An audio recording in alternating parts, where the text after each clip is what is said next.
So in 10 years, we've had 111 story catchers. Almost all of our sessions in Story Catcher are what we call generative. So the people come out, they're being inspired by the environment and the instructors and the setting.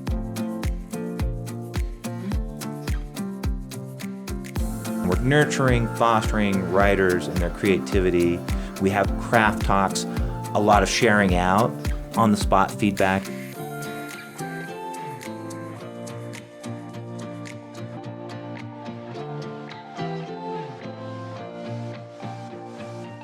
We try to approach people that are heads of creative writing programs, people that are publishing, to come and lead these workshops.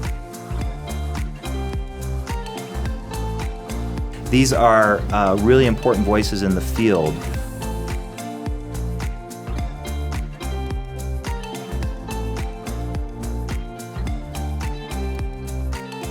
Those are the highlights, the people, I think the community that we've been able to develop.